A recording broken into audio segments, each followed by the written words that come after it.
Hey everyone, it's Incision Reality here, and welcome to my Total War Warhammer Spectator mode second tournament. We are on the final now, and this match will be between the Tomb Kings and the Von Carsteins. I already have the armies loaded up, and I'll go through them in a minute, but I am just firstly going to play on a bit of a risky map. It's called Kelp and Coal Dust. The map has a few trees, but it's also got two lovely ledges as well. So it looked quite an interesting map, so I thought I'd go for this one. So let me go over the armies quickly. So the Tomb Kings have a Cetra the Imperishable, 2 units of slaves, 2 units of skeleton spears of Nehek, 1 unit of Tomb Guard halberds, 2 units of Tomb Guards, 3 units of skeleton archers of Nehek, 1 unit of skeleton horsemen, 1 unit of skeleton chariots, 2 units of skeleton horse archers of Nehek, 1 unit of tomb swarm, 2 units of carrion, 1 Ushabti, 1 guards of Cetra, 2 bone giants, and 2 units of screaming skull catapults. The von Carstein army consists of an Isabella von Carstein on a Hellsteed, a White King on a barded skeletal steed, 3 units of skeleton warriors, 2 units of skeleton spearmen, 1 unit of graveguard, 2 units of cairn wraiths, 1 unit of black knights, 1 unit of Verix reavers, 1 unit of the Chillgeist, 2 units of blood knights, 1 the dire pack, 1 unit of Vargolf, 1 black coach, and 1 mortis engine. So just to quickly go over the rules very briefly, 20,000 points. Obviously I've made the armies myself, and they were the armies that had won in the last round. Every time an army loses, I'll change up their composition, and I'll also swap the attackers and defenders around. No commentary during the battles, making it cinematic as possible, and it's the first team or army to get a 2-point lead. So it could finish 2-0, could finish 3-1, could finish 4-2, yada yada yada. So without further ado, let's begin the battle, and please enjoy.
Right, there you go, guys.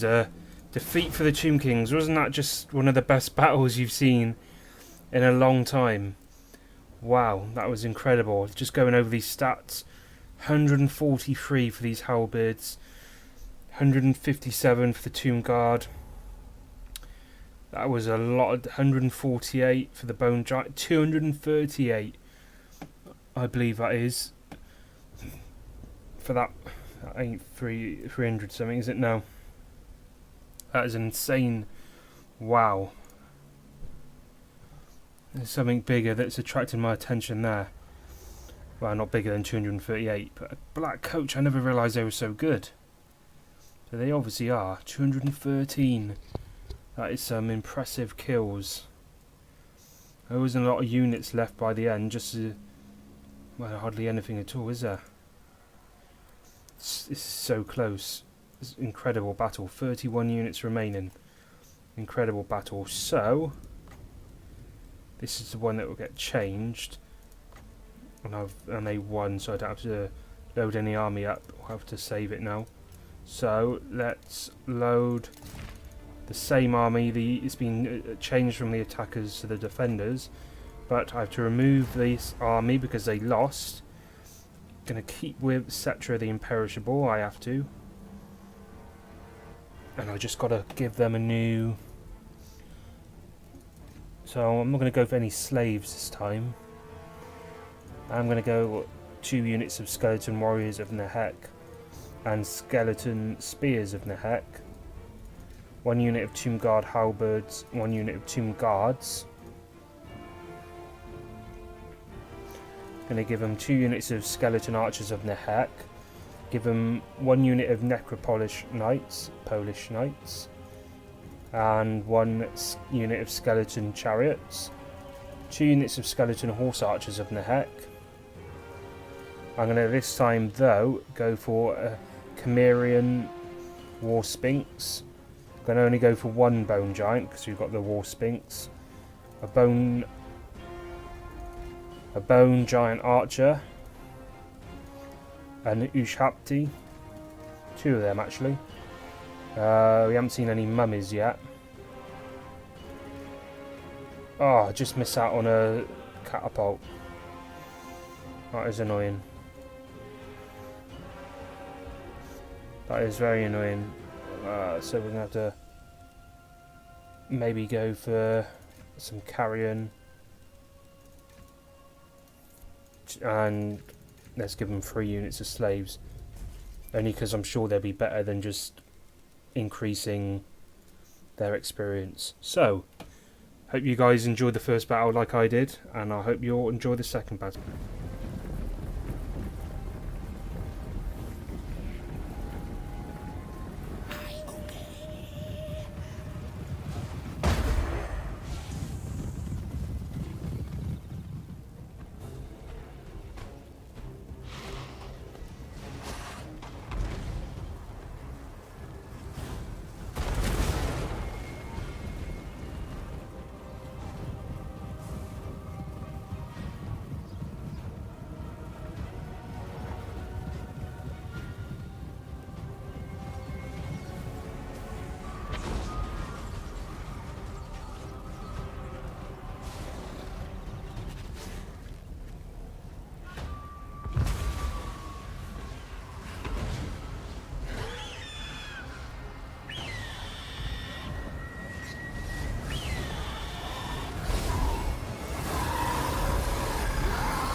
There we go, guys. You have your winners of this tournament. A much more convincing victory there.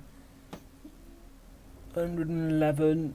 I think the War Sphinx maybe bugged out a little bit, unfortunately. But there you go, it happens. They still did a lot of kills, all the other members. All the other units. Okay, there's 176, 172 for the Blood Knights. They're definitely the most powerful unit in the game. These Blood Knights are really good. So, for the second time in my 2 tournaments, the Von Carsteins have come out on top. So, let us do this. Then 0-2 to the Von Carsteins. I'm just having a look at the Von Carsteins. Where are they? They didn't lose a single battle, the Von Carsteins. 2-0, 2-0, 2-0, and 2-0. That is incredible. Maybe they are the best race. I mean, the Tomb Kings didn't really as well, except from when they were against Chaos, which most people are going to struggle against Chaos. And the only other sides that's beaten Chaos in our tournament are the Von Carsteins, which is funny. So there you go. That's my spectator mode Total War tournament. I'll probably do another one, maybe a week or 2. And what I'm going to do next time is use modded units, try and get as many modded units as possible. So, for example, I'll try and use lead Bouchers, which, who are they for? Orcs, are they, maybe? Just something like that, you know, just the additional. I know Warriors of Chaos have got a massive race pack. They got absolutely a massive race pack, so I'll probably do that. I might get the Tomb Kings out this time, maybe. Do I still use the Tomb Kings? I'm not sure. They seem really kind of overpowered, and I know they got beaten by the Von Carsteins, but other than the Von Carsteins, I mean, and Chaos, I guess, but again, Chaos are quite powerful. They literally trounced every army with relative ease. At least the Von Carsteins are part of the game anyway, but the Tomb Kings, they seem maybe a little bit overpowered. And I think Chaos Dwarves are meant to be as well, but obviously they lost in the first round, but that was rare. I mean, there is a Dark Elves mod, as you've seen on my channel, so maybe I'll use them. And I also believe there might be a High Elf mod, so I could use those as well, instead of maybe Tomb Kings and Chaos Dwarfs. Or I might keep Tomb Kings in and maybe get rid of, I don't know, there's not another, maybe Argrelon maybe, and keep Wood Elves. Because Clan Andrand is obviously gives it a whole different, a few more units, different units, and Bretonia. Could maybe get a Bordello, maybe. I'm not sure. I'll give it a good think. Yeah. So there we go, guys. That is my, as I said before, Total War Warhammer Spectator Mode 2 final. Same winners, Von Carstein. So thank you so much for watching. I hope you guys enjoyed it, and I shall see you in the next one. Thank you and goodbye.